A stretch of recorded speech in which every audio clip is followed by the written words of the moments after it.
바이든 대통령에게 있어서 베트남은 지금 매우 중요한 위치에 있는데 바이든 대통령 입장에서는 베트남을 통해서 중국도 견제하고 자신이 외교 전문가로서 미국의 대통령으로서 역할을 잘하고 있다고 하는 것을 보여주고 싶어하는 그 욕구가 있는 것입니다. 그만큼 중국 입장에서는 베트남이 미국하고 가까워지면 베트남이 중국을 혹시 공격하지는 않을까라고 하는 이 두려움을 가지고 있는 겁니다. 중국과 그리고 미국과 가까워지고 있는 베트남과 함께 어떤 일이 벌어질지가 지금 초미의 관심사입니다.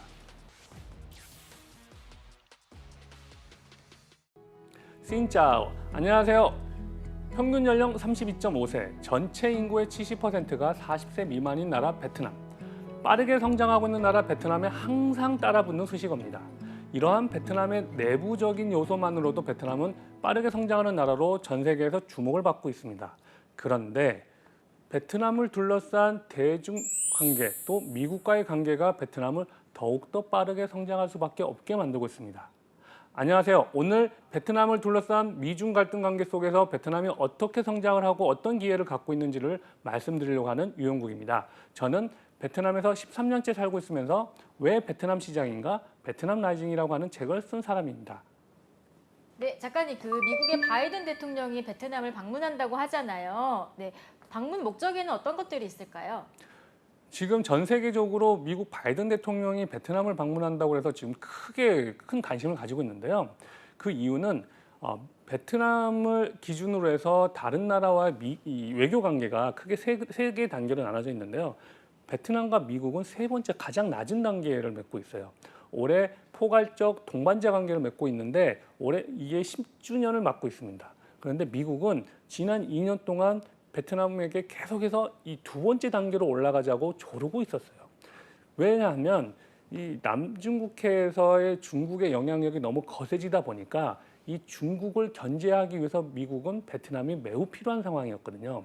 그런데 베트남 입장에서는 중국과 딱히 친하진 않지만 바로 옆에 있는 큰 나라하고 사이가 안 좋아지면 본인들에게 손해가 있기 때문에 미국하고 너무 가까워지게 되면은 중국으로부터 경제적으로나 안보적으로 어떠한 불이익을 당하지는 않을까라고 하는 걱정이 있었거든요. 그런데 미국이 만약 베트남이 우리 미국과 외교 관계를 격상해 준다고 하면 어마어마한 경제적인 지원을 해주겠다고 약속을 하면서 이제 이게 공식화되고 결국은 바이든 대통령이 베트남에 오게 되면서 중국은 지금 엄청나게 긴장을 하고 있고요. 중국을 주변으로 한 남중국해의 수많은 아세안 국가들은 이 불똥이 어떻게 튈지를 지금 긴장한 상태에서 보고 있는 것입니다. 그래서 바이든 대통령이 베트남을 방문한 것은 지금 전 세계적으로 가장 큰 이슈가 되고 있습니다. 바이든 대통령에게 있어서 베트남은 지금 매우 중요한 위치에 있는데 첫 번째로 바이든 대통령 개인적인 입장에서 내년에 미국 재선이 있잖아요. 미국 대통령 재선이 있는데 이상하게도 바이든 대통령이 최근 한 달 동안 자신의 재선 캠페인, 자신의 지지자들이 모여 있는 곳에서 3번이나 베트남에 갈 것이다. 베트남 이 지도자와 만나서 우리의 관계를 격상을 시킬 것이다라고 일방적으로 이야기했어요. 베트남에서 어느 이야기도 하지 않았는데.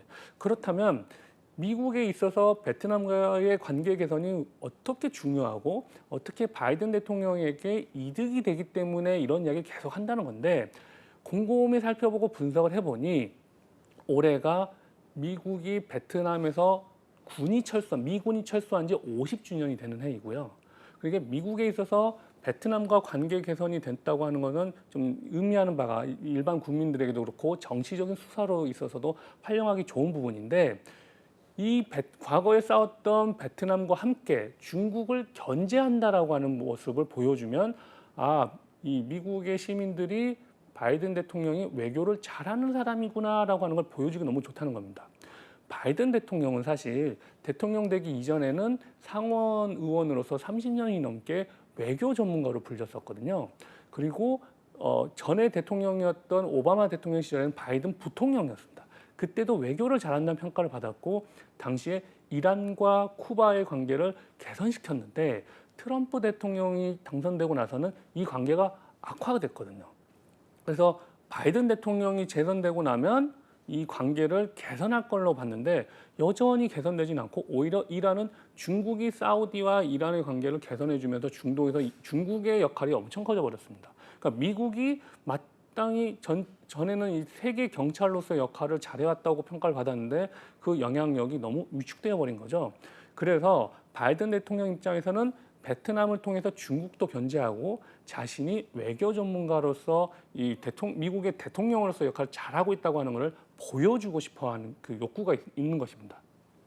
그러면 이번에 방문을 하면서 어떤 경제적인 지원을 내놓을 거라고 예상하세요? 지금 예상되는 것 중에 하나는 올해 3월에 미국의 USAID라고 국제개발처라고 하는 부처의 처장이 베트남 하노이를 방문했어요. 이곳은 어떤 곳이냐면 우리나라로 따지면 코이카 같은 곳인데 전 세계의 저개발 국가에 각종 후원을 해주고 돈을 지원해주는 곳입니다. 그러니까 돈을 엄청나게 쓰는 곳인데 올해 예산이 우리나라 돈으로 57조 원입니다. 그런데 그 개발처장이 올해 3월에 베트남 하노이를 방문해서 베트남의 재생에너지 관련된 사업을 지원하겠다고 이야기를 했고요. 그리고 미국으로 떠나는 그날 아침에 하노이에 있는 베트남 전기 오토바이 스타트업을 방문합니다. 그리고 그 오토바이를 타고 베트남 하노이 시내를 한 바퀴 둘러보고 국제개발처 홈페이지에 공식적으로 그 사진을 올립니다. 이건 상징하는 바가 크죠.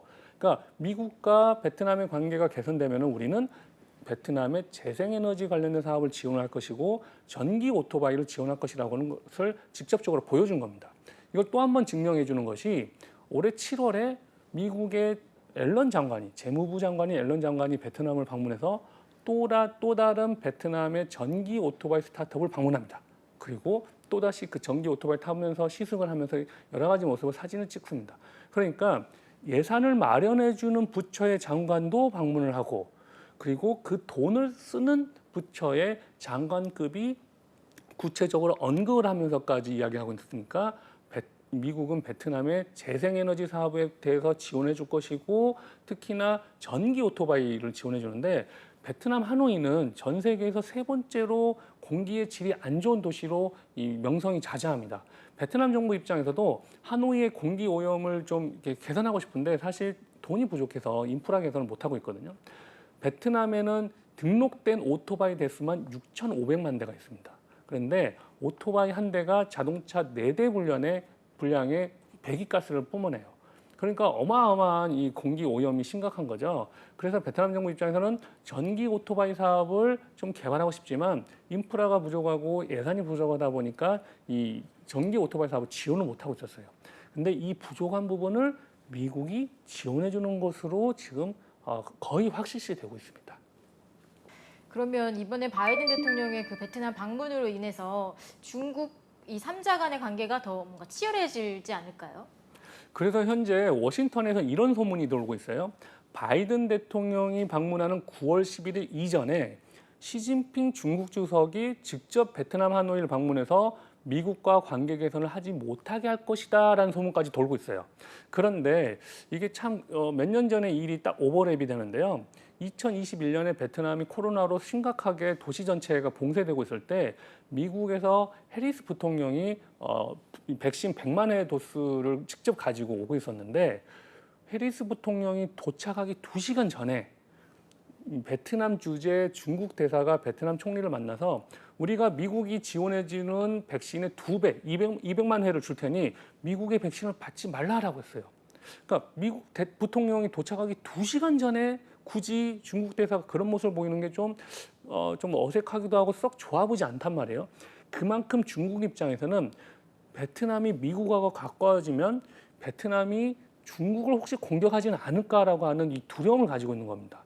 이 최고 외교 관계 등급인 전략적 포괄 동반자 관계를 맺게 되면은 이 군사 동맹까지는 아니지만 베트남 내에 미국의 어떠한 군사력이 직간접적으로 주둔을 한다거나 아니면 임시로 어떠한 훈련을 한다거나 하면서 언제든지 남중국해, 베트남 입장에서는 동해에서 중국을 견제하거나 또는 직접적으로 타격을 입는 행위를 하지는 않을까라고 하는 중국으로서는 큰 긴장관계가 형성되기 때문에 앞으로 이 남중국해에서 중국과 그리고 미국과 가까워지고 있는 베트남과 함께 어떤 일이 벌어질지가 지금 초미의 관심사입니다. 베트남의 외교를 정말 줄타기의 외교라고도 하고요. 다른 나라에서는 베트남 외교를 뱀부 외교, 그러니까 대나무처럼 휘지 않고 좌우로 부러지지 않으면서 왔다 갔다 잘한다고 해서 뱀부 외교라고 해요. 베트남은 1978년에 소련하고 동맹을 맺으면서 그 당시 소련하고 관계가 안 좋았던 중국이 이 베트남이 괘씸하게 소련의 편을 들었다고 해서 1979년 1월에 베트남을 침공합니다. 뭐 45일 만에 전쟁이 끝나기도 했고 오히려 침공했던 중국이 크게 패해서 돌아가긴 했습니다만 베트남은 그때 깨달은 거죠. 어느 누군가하고 너무 밀접하게 동맹을 맺으면 또 다른 견제하는 세력에 의해서 결국 피해는 우리가 당하는구나라고 깨닫는 거죠. 그래서 베트남은 항상 공개적으로 이야기합니다. 우리 영토 내에는 어느 외국 군대가 주둔하지 못하게 할 것이고 우리가 그 어떠한 다른 외부의 세력을 통해서 다른 나라를 공격하는 일은 없을 것이다. 그리고 우리는 절대 군사적인 동맹을 하지 않을 것이다라고 이 세 가지를 항상 이야기를 합니다. 항상 이야기를 하는데 지금 베트남 입장에서는 미국의 힘을 꼭 필요한 것 중에 하나가 현재 남중국해, 베트남의 동해에서는 중국하고 영토 분쟁이 심각하게 엮여 있어요. 그리고 실제로 베트남의 해군들이 중국군하고 싸워서 49명이나 죽었거든요. 베트남 사람들한테는 이 중국이 계속해서 일으키고 있는 이 영토 분쟁에 대해서 정말 이를 갈 정도로 싫어합니다. 그런데 해군력은 경제력이 충분히 뒷받침되지 않으면 싸울 수가 없거든요. 그런데 이 부족한 부분을 미국과 일본이 중국을 견제하기 위해서 수천억 원이나 하는 이 전투함을 계속해서 베트남에 무상으로 지원해주고 있어요. 그래서 베트남 입장에서는 딱히 미국과 우리가 동맹 관계까지는 안 하겠지만 우리가 중국과 싸우지는 않겠지만 중국이 우리를 침공한다 그러면 우리는 충분히 이겨낼 수 있을 정도의 지원을 우리는 얼마든지 받아낼 것이다. 그러니 중국이 우리를 너무 무시하지 말아라라고 하는 정도의 제스처를 계속 취하고 있는 거죠.